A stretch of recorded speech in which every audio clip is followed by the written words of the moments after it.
Morning, ladies and gentlemen. It's really nice to see everyone again. Lots of familiar faces. It seems to be the only time of year that I get to catch up with a lot of you, so it's lovely to see you here, and thanks for coming along this morning. I took a bit of offence at our chairman's statement that it was a bit of an unexciting year last year, actually, and I'm going to tell you a little bit about why now. But before I do, I'd like to introduce you to some of the key members of the FAR team, and the faces that you see on the slide here are part of our management team.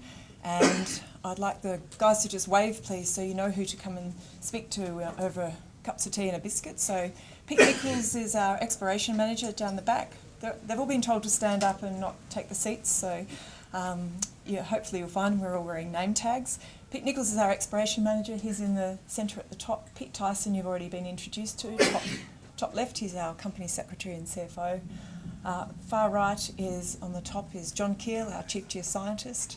And on the bottom row, we've got Tong Huynh, who's our assets manager, Angelique Caligari, who's investor relations and communications, and we welcome Michael Cowie, who's our legal counsel, who's just started with us a few months ago.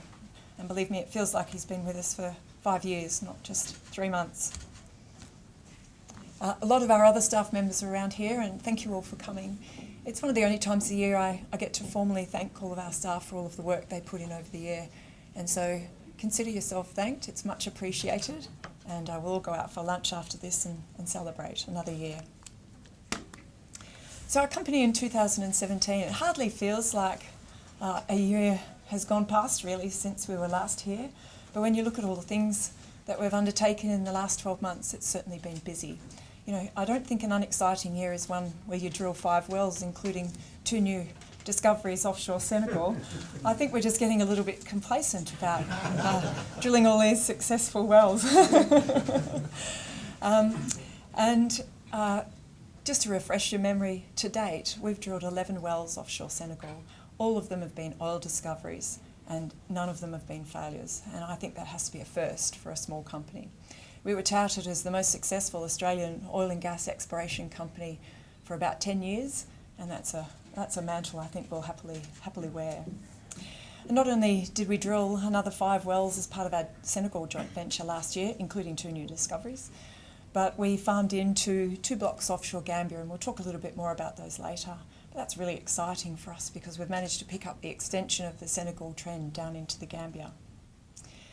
We finished the year with just under 50 million Australian dollars in cash in the bank, and indeed we'll go into at the end of June with $40 million in cash in the bank. And we'll talk a bit about why, but mostly that's because we've now farmed out our blocks in the Gambia, and we'll be receiving a large chunk of change from Petronas, our new farminee, once that deal completes later this quarter. We also signed an agreement with CNOOC. Nick mentioned that we're now being viewed as the partner of choice in the Mauritania, Senegal, Guinea-Bissau, Conakry Basin, the MSGB Basin as we call it. We've now attracted ConocoPhillips, Cairn, Petronas and CNOOC, all large international companies who are very interested in exploring in this part of the world that we've managed to open up and make all these discoveries in. Not only that, but we've been given 3 awards in the last 12 months for our achievements, all voted by our peers in the international oil industry. African Explorer of the Year, African Newcomer of the Year, and most recently Deal of the Year for our farm out for Petronas.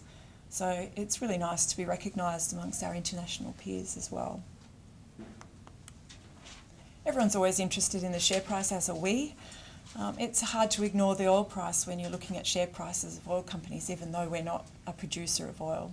And this is a plot from January 17 through to a couple of weeks ago, showing you how our share price, which you can see here in red, really does relate to the performance of the ASX 200, which also relates to generally to the oil price. And we largely perform in line with the oil price and the ASX 200 Energy Index. As we all know, it's been a rotten 3 or 4 years for the oil industry in particular since we made our first discoveries of Senegal, unfortunately. There's a silver lining to that cloud in that the costs of the appraisal of the Senegal discovery and the drilling that we'll be doing in Gambia are at all-time lows.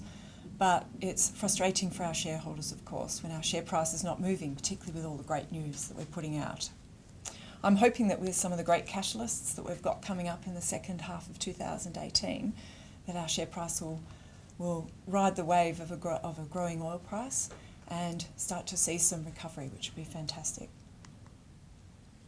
So we called our annual report this year Building on Solid Foundations, and I think finally we can feel like we are on solid foundations. We've got a large oil field. We've got just over 100 million barrels in 2C contingent resources in Senegal, net to FAR, which is an amazing achievement. And as Nick said, our operator has said that those barrels at FID will be worth $10 NPV per barrel if the oil price is at $70, and he reminded us that the oil price is currently 76. It's been up to 80 a couple of weeks ago.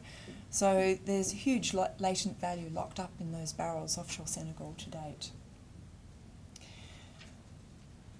I don't think I need to remind you that the SNE discovery was the world's largest oil discovery for 2014. It was a fantastic achievement for us, and one that we've definitely milked over the last few years in presentations. So our home now is in the Mauritania, Senegal, Guinea-Bissau and Conakry Basin. It's quite a mouthful. We call it the MSGBC Basin. We hold 8 blocks in the MSGBC Basin. 3 blocks are held under our production sharing contract in Senegal, but they're all held under the one contract. 2 blocks are held under our licences in the Gambia, and we have 3 blocks further to the south in Guinea-Bissau. We're one of the largest acreage holders in the MSGBC Basin, and we've been in Senegal since 2006, Guinea-Bissau since 2008, and in Gambia since March last year. We opened up this whole province by drilling the first 2 discovery wells back in 2014 called SNE-1 and FAN-1. We now have 15% equity holding and working interest in our Senegal project, with just over 20% in Guinea-Bissau and 40% of the 2 blocks in Gambia, subject to the government approval that we're expecting any time now for the Petronas farm-in, which will take us from 80% down to 40%.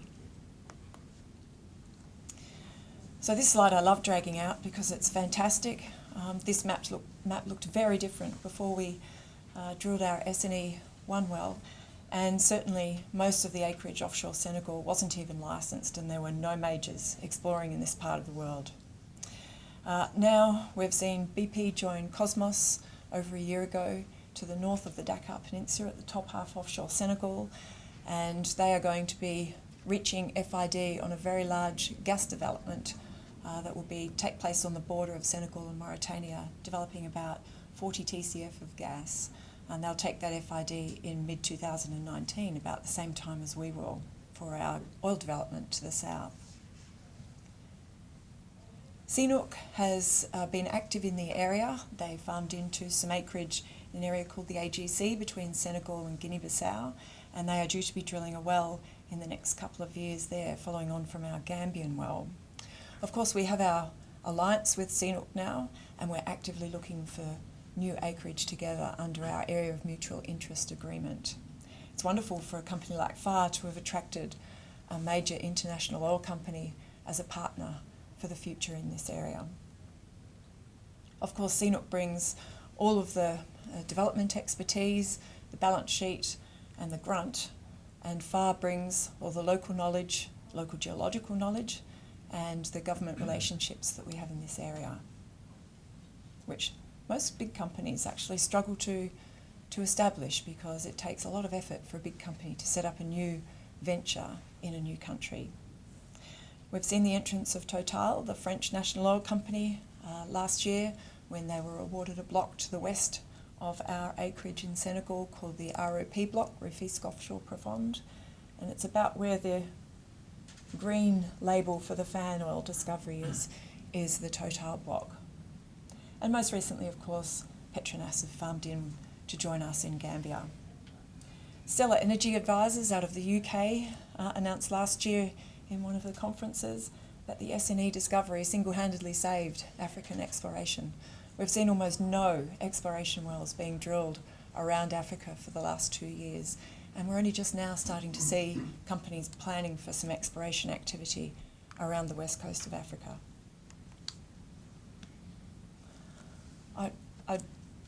I think it's going to be difficult for me to explain just how tough it's been in our industry in the last 3 years with the oil price rout, in terms of raising money, getting on with your business, getting access to new acreage, and getting on with what we do. I think we've been extremely fortunate to have such a supportive group of shareholders and a wonderful discovery in Senegal to keep us alive. The map here shows, it won't be a surprise to most of you who've been shareholders, it shows our acreage position offshore Senegal and the Gambia. The black outline is the outline of our acreage. You can see the prospective trend that runs through the shelf offshore Senegal and Gambia that we show in the dotted lines, and the S&E field and the discovery to the north called S&E North both sit on that prospective trend. We need to draw those dots a little further south, but you can see that the big Samo prospect that sits offshore Gambia also sits on that prospective shelf edge trend. When we drilled in Senegal, there had been no oil exploration wells drilled for 40 years, and we made a discovery. And it's been hugely exciting for not only our joint venture and our shareholders, but also for the people of Senegal. And they have been, the government has overwhelmingly been supportive of our joint venture. They've been helping us to clear environmental approvals to get to drill. They've been cutting a lot of red tape to allow us to get to the point where we'll be submitting our development plan for the field development over S&E later this year. And in fact, rather, as Nick said, things can often take time in new countries and developing countries, but the government have committed to have approval of the development plan by the end of 2018 if we submit on the 1st of September, which we're aiming to do. Our joint venture's now invested just short of $1 billion in Senegal. We must be to date one of the largest investors offshore Senegal. All the discoveries we've made are so far within tieback distance of a hub at an S&E potential development, and I'll talk a little bit more about that as we get through the presentation. Not only do we have a big oil field in S&E that today sits at 641 million barrels of 2C contingent resources, which are recoverable, but we also have a number of undrilled prospects. So the prospectivity out here is still high, and we still feel there's yet to find about the same amount of oil on the shelf and in the deep water offshore Senegal. So the Senegal project for 2017, we've talked a bit about this. We actually had a fantastic drilling campaign. We had a terrific drill rig that was owned by Stena called the Drill Max. We budgeted for 4 wells to drill in the 2017 campaign, and because of the efficiencies in the drilling, we managed to drill 5 wells basically for the price of 4. All were drilled very safely and very efficiently, and adding that extra well enabled us to make an additional discovery last year. So as I said in the opening, we drilled 3 appraisal wells to finish the appraisal of the Senegal of the S&E field, and we drilled 2 additional discoveries in S&E North and Fan South, which is hugely exciting for us. I talked a lot last year about drill rigs and drilling costs, and I'm going to touch on it again because this has been hugely significant for us. When we first drilled our exploration wells in 2014, we were paying $650,000 a day for a semi-submersible rig. And on Fan 1, which was the first well we drilled, we had 70% non-productive rig time. That was a hugely expensive well. When we started the appraisal of the S&E discovery in 2016, we drilled that campaign for a rig price of $360 a day, and we had about 15% non-productive rig time in that order. And in last year's drilling campaign with the Stena Drill Max, the day rate for the rig was $190 a day, and we finished our last well with 3% non-productive rig time. This is huge. Not only is it wonderful testimony to the rig and to the crew and to the guys who operate, but it means that we basically drilled 5 wells in 2017 for the price of 2 wells in 2014. And it's made a huge difference to our business and to the business going forward, because of course we'll be drilling in Gambia later on this year. So we've now finished the evaluation of the SNE field, and we're moving towards development. The key objectives of the last 3 wells we drilled last year were to finalise our view of the size, the deliverability and the connectivity of the reservoirs in the SNE field. The size we had established, and it is enormous. It's 640 million barrels, as I said, on a 2C basis. The footprint of the field is just under 400 square kilometres, so it is enormous. And I liken it to like a big fried egg on a page, where the white is the extent of the field, and where we have our oil extending out into the far reaches of the field, and the yolk sitting on top is where we have our gas cap sitting on top. And that's what we call the core of the field. And when we talk about phase 1 development for the development of the SNE field, we're talking predominantly about developing the oil directly underneath the yolk or the gas cap in the field. And I'll show you some slides on that. But phase 1 development for SNE is only going to be developing a portion of that whole egg. And we are going to be drilling into the best performing reservoirs. So when we finished the appraisal, we understood that our 500 series, or our deeper reservoirs, were the ones that gave us the best reservoir properties and the best flow rates, and we didn't have the issues with any connectivity with the thinner reservoirs that sit above the 500. So we'll be focusing our development on the deep 500 wells in the SNE development in phase 1. We also drilled an appraisal well and took a step out to the west last year and drilled a well called VR1. And VR1 was right out on the edge of the shelf, and it proved that we had thickening of our lower reservoir units, which are the 500s we're going to be developing in phase 1 to the west, and that the great reservoir properties we saw in the core extend out into the flanks of the field. All of our wells proved that we had just under 100 metre gross oil column and about a 35 metre net oil column. So it proved the consistency of the oil field across a very huge area, which is fantastic. So now that we've completed the appraisal, what happens next? Well, under the terms of our licence with the government, we have to submit an SNE field evaluation report, and this will be submitted around the end of June, early July. It is basically a statement of commerciality, and it is the leader to the exploitation plan that gets submitted on the 1st of September. Following the approval of the exploitation plan expected at the end of this year, we'll be getting to the final investment decision in about mid-2019. At the moment, the joint venture is using quite a healthy spread for when we're expecting to see our first oil, and it's any time between 2021 and 2023. Now, I know that a lot of us are a bit frustrated that each of the joint venture partners has been putting out different views of the size of the resource and also the economics. And the joint venture will be releasing a joint venture view of the economics and also the resources in phase 1 and in the full field development after we submit the evaluation report in mid-year. So keep your eye out for that. I have a terrific video that was compiled for the joint venture that I'd like to show you now, and it shows you how the development is going to look, and gives me a little bit of a rest for a minute from speaking.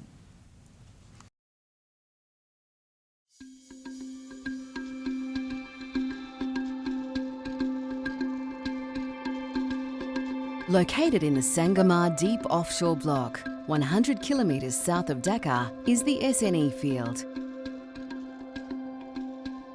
Senegal, with its strong ambition to fulfil its energy potential, sees the SNE field as an opportunity to significantly improve and realise the economic benefits associated with a thriving oil and gas industry. The joint venture has safely and successfully drilled 11 wells over 3 years, including the first deep water wells offshore Senegal, establishing a new hydrocarbon basin and attracting the attention of the global oil and gas industry. The SNE field, containing oil and gas, lie over 2 kilometres below the seabed and are spread over a vast 400 square kilometre area. A phased approach is proposed for the SNE field development. These wells will be drilled from among the best mobile offshore drilling units. Over approximately 3 years, the drilling units will move around the field to drill and complete the first phase of the SNE field development's wells. Following completion of the drilling, subsea Christmas trees will be installed on the wells. These are specially designed units that ensure the safe and controlled extraction of the hydrocarbons. Up to 26 wells across the field will be connected by an extensive network of pipe, including flow lines and umbilicals, to deliver hydrocarbons from the wells to the production facility.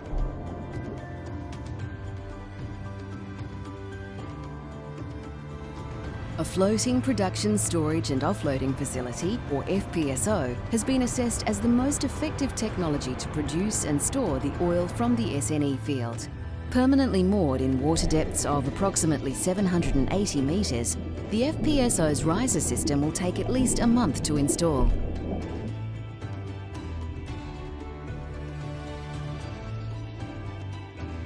The FPSO is designed to process all fluids safely and in accordance with international standards.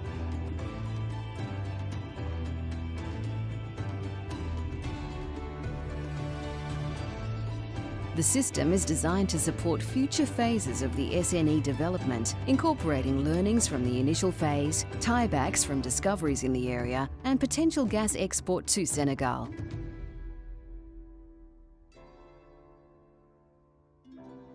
Supply chain and logistics will play an important role. The operational workforce will stay on board for several weeks at a time. Helicopters will transport the workforce to and from the FPSO via the 30-minute flight from Dakar. A large amount of consumables will be required, involving local suppliers. These will be served by specialist support vessels, which will transport materials, equipment and supplies from onshore warehouses to the FPSO. Subject to all required approvals, first oil is expected in 2022. The first tankers offloading oil from the FPSO will represent the start of production and a key phase in the energy future of Senegal. When the system is operational and fully commissioned, the SNE Field Development Phase 1 is targeting 100,000 barrels of oil per day. Sustainable oil production will deliver long-term economic and social benefits for Senegal.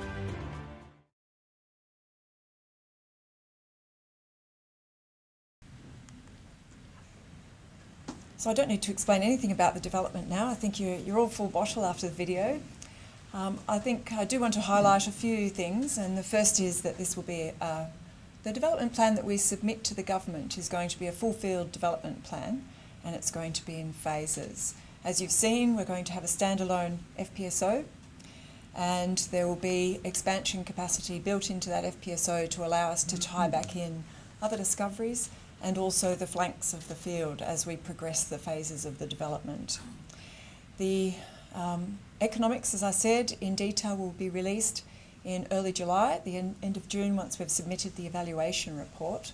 But our operator has given some guidance recently in a presentation on the 23rd of May that the total capex is expected to be about $2 billion US, and at a break-even oil price, as Nick's already mentioned, of $35 a barrel. You heard in the video that the plateau production rate for phase 1 will be about 100,000 barrels a day, and we're expecting that that will be expanded as the future phases get added to the development. As Nick hinted at, we're putting a lot of effort in at the moment into the financing of FAR's share of the development.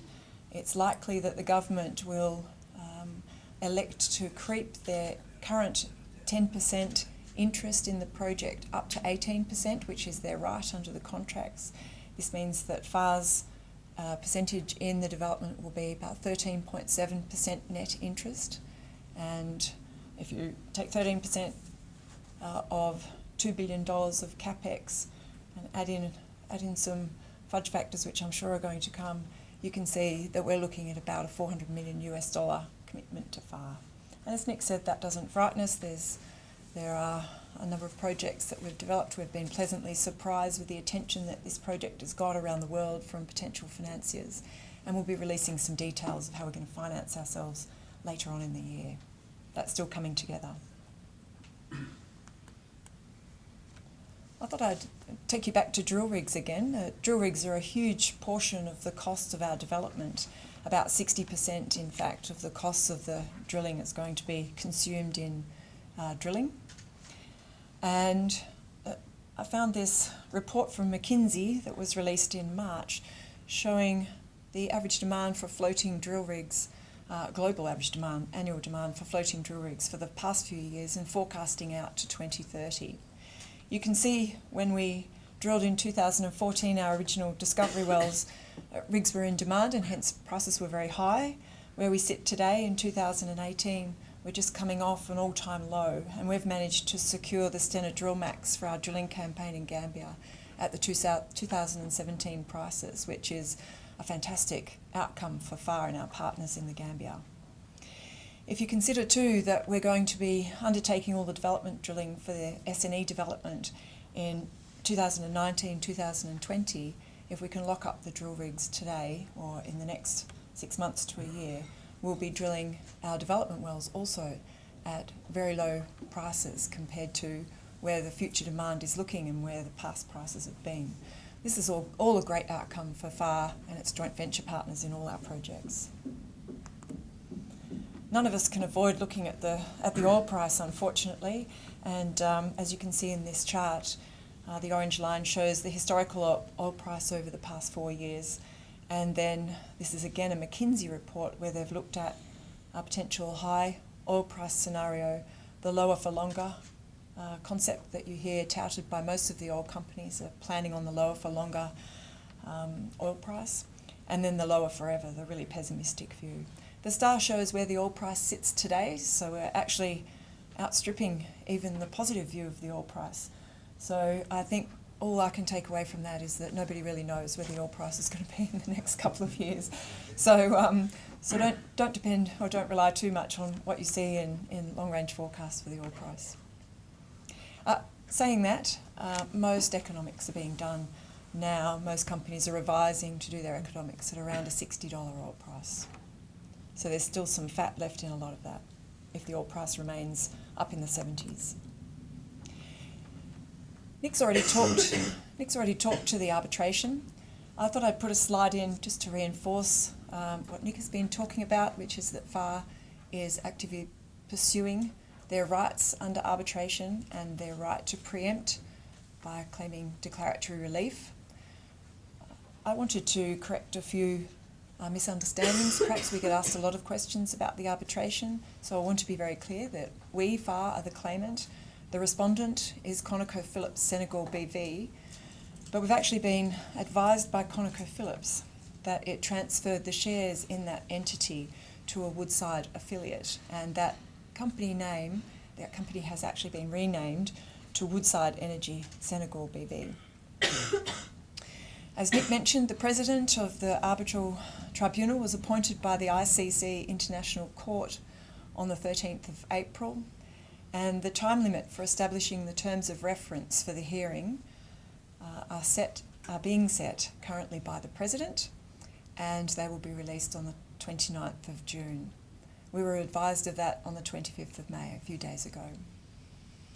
The terms of reference are important because they critically lay out the timetable for all of the hearings, and as Nick mentioned, we'll have a much better understanding of when we expect to see resolution from the arbitration hearings once those terms of reference are out.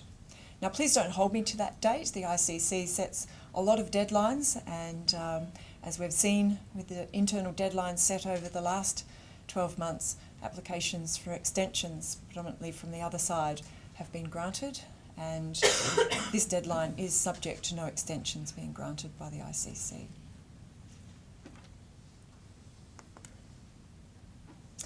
So let's get on to the Gambia. I mean, Senegal's fantastic. It's a wonderful project. It's the building blocks of everything we have in FAR at the moment. But all of FAR's effort, or probably 90% of FAR's effort, from the subsurface team and the engineering team and the operations that Ben is running, is being put into Gambia at the moment. And this is a hugely exciting project for FAR. In 2017, last year, we secured an 80% interest in the two blocks, A2 and A5, by farming in to some acreage held by Erin Energy, who are a US-listed company. And we'll come to them in a minute because they have had their share of issues over the last month. But we were successful in farming in and taking 80% and operatorship of those two blocks. What's really exciting for us is that only 11 months later, we were able to farm out those two blocks to Petronas, the state oil company of Malaysia, an enormous integrated oil company. And we are now free carried through the drilling of a well up to a cap of $45 million. And we have some cash that is coming back into FAR once that deal closes. Now, for all intents and purposes, we are treating Petronas as a joint venture partner now, but formal close of that deal is on final government approvals, and we're expecting that before mid-year. And on formal close, we're estimating that about 17 million Australian dollars in cash will be coming to FAR. And that's to back pay costs sunk to date and also pay the cash component of the farm in. The area is about 2,500 square kilometres, so it's a big area under the two blocks. It contains, Block A2 to the north, contains the giant Samo prospect that you're going to hear me talking a lot about now. So let's talk a little bit about the prospectivity of the A2 and A5 blocks. These two blocks were considered the prize blocks once the discoveries were made in Senegal in 2014. And Ben and I first met with the principals at Erin, I think while we were drilling the wells in Senegal, thinking we really want to get our foot on these blocks. If we make a discovery, we need them as protection acreage. And it took us the best part of the 3 years to actually conclude a deal with Erin. And I think it's testimony to Ben's perseverance that we actually got there in the end, quite frankly. And we're very pleased to have our current 80%, soon to be 40% share of these two blocks. What's really exciting is that we've mapped an enormous structure called Samo, a prospect. We have had, when we farmed in, there was existing 3D seismic, which we've reprocessed and reworked. And the Samo prospect, we estimate to contain 825 million barrels of P50 prospective resources. Now, those resources are recoverable, and we've actually given the Samo prospect a 50% chance of success, which sounds really high, but I'll explain why we like it so much in a minute. In actual fact, in the rest of the A2 and A5 blocks, we talk a lot about Samo, but we estimate that there's a further 300 or 400 million barrels yet to be found in those blocks. And we'll be reprocessing the 3D and looking at where we head next if we have success in Gambia. Gambia is an interesting country. It's completely surrounded by Senegal. There are not even 2 million people that live in Gambia. It's English speaking. It's a big tourist destination for a lot of Brits who escape the winter in England down to the Gambia. It's got a very small ministry structure, and in fact FAR has just moved in about 6 months ago into a new office in the Gambia, where we're on one floor, the Ministry of Petroleum on the floor above us, and then the National Oil Company are also in the same building. So it's very easy when we want to go and meet people and have cups of coffee and throw ideas around with the Minister and the National Oil Company. In fact, going to the office there, the doors are usually open, and it's quite often you see people wandering around between offices. It's a good friendly relationship that we have with them there. So I'd like to talk to you a bit more about the farm out to Petronas. Under this arrangement, we will be free carried through the drilling of the first well. And when I talk about the first well, this is a well we're going to be drilling into Samo. It will be the first exploration well drilled offshore Gambia since 1979. So a little bit like Senegal, there's been very little drilling activity offshore Gambia. And in fact, when we first went to talk to the Gambians about the fact we wanted to farm in, and would they please approve our farm in, because we were very keen to come and drill a well after our success in Senegal, and we had a lot of geological knowledge we wanted to bring to the Gambia. They didn't believe we were actually going to come and drill a well. They'd had so many oil companies come and go and not deliver that they looked us in the eye and said, "Really? You're seriously going to drill a well?" And I think it's taken a few months for us to really embed in their minds now that there's a well coming, and this could be hugely transformational for the people, given the small population in particular. I've talked to most of the other points on this slide actually. So the Samo prospect, as I said, it's got a best estimate P50 of prospective resource of 825 million barrels. We've given it a 50% chance of success. There are multiple reservoir targets that we'll be targeting in the well. When we drill the Samo well, we won't be going in blind. We have now, as part of the Senegal joint venture, completed 9 exploration wells or appraisal wells into exactly the same reservoirs we're drilling to the south of the border in the Gambia. There's a lot of running room in the Gambian blocks, as I've already mentioned, in the event of success. And I have to point out that the top of the Samo prospect is only 5 kilometres from the edge of the SNE field. And some of our geologists will tell you that in actual fact, it doesn't take too much imagination to think that this might be one mega field. But for the moment, we're treating it as a separate prospect. And here's why. So this is a cross-section through our Senegal acreage on the right-hand side of the image and the Gambian acreage on the left. The red area indicates the gas cap on the SNE field, and the green area indicates where we see the oil leg in SNE and where we're forecast to see it to the south in the Samo prospect.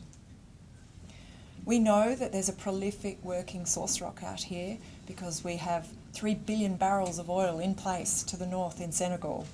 So we must have a prolific working source rock to generate that much oil. And so source is not our key issue here in the Samo prospect.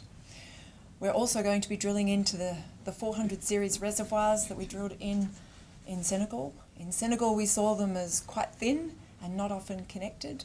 But because those reservoirs in the Gambia are much closer to the source of the sands, we're expecting them to be a lot thicker and a lot more ubiquitous in the area in the Gambia.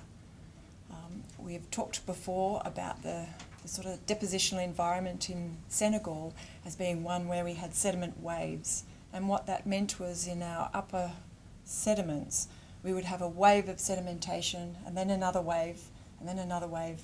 And often those waves are not connected, and it's very difficult to get a geological scenario where you have oil flowing between the reservoirs in all of those upper 400 series sands.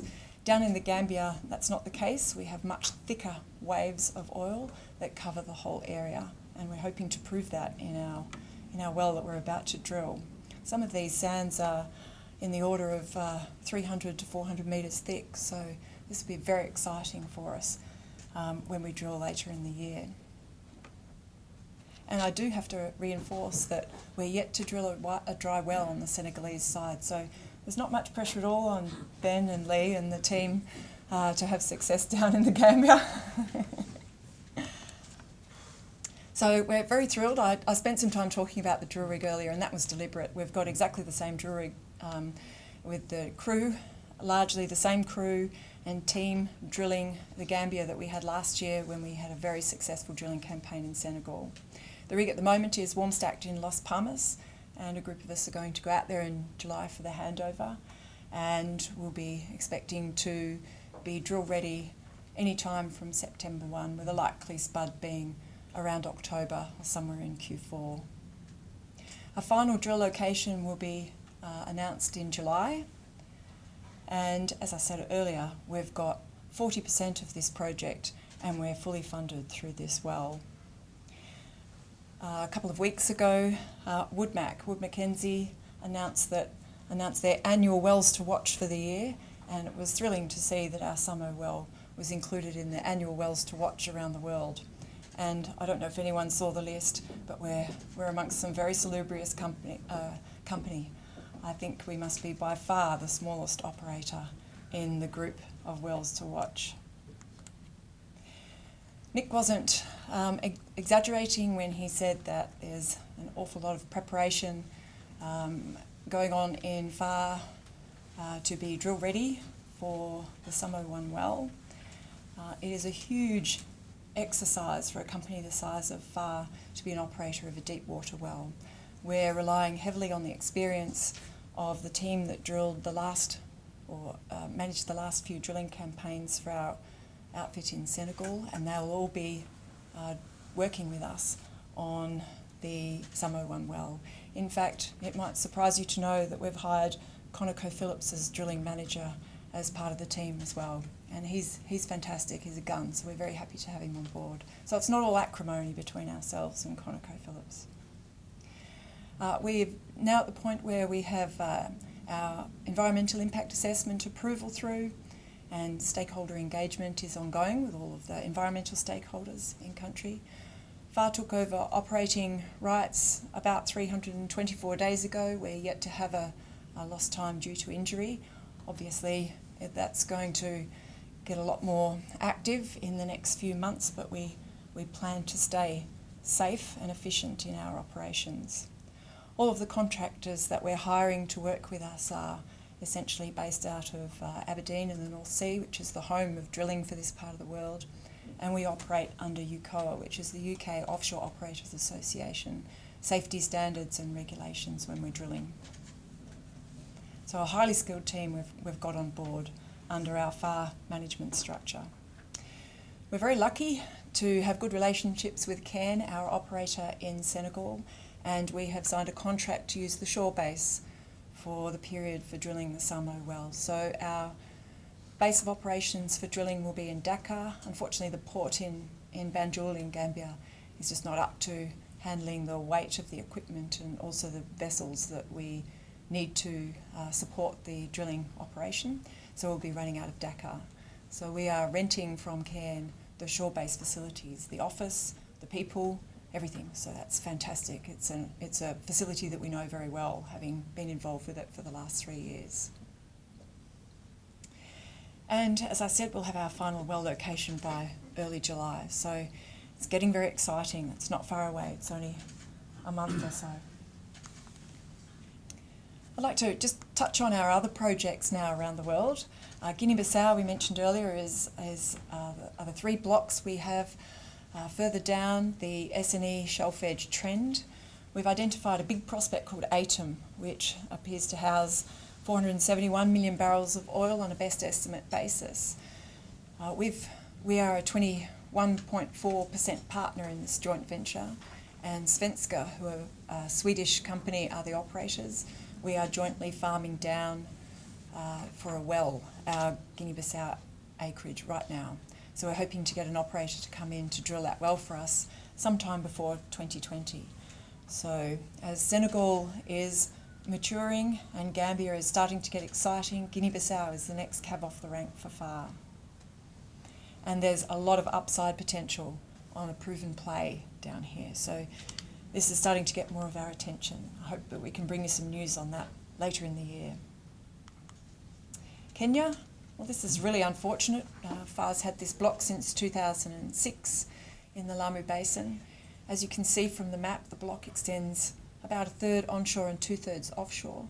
We've been restricted from getting access to the onshore because of strife onshore in Kenya, and our permit has been in suspension with the government due to this strife. So we haven't been able to move on doing much more with the exploration in Kenya, and I hope that that situation changes soon. We're working with the government there.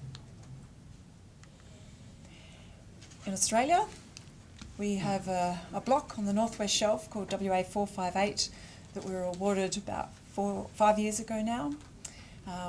We've been held up with environmental approvals to shoot the remainder of the 3D seismic obligation that we have over the block. We've been given an extension by the government, and we've been given a verbal commitment by the seismic company that we have environmental approvals now through, and in Q4 we'll be commencing the seismic over this block. We have 100% of this block, and our intention is to shoot the seismic and bring in a farming partner, or indeed completely exit this block by selling it.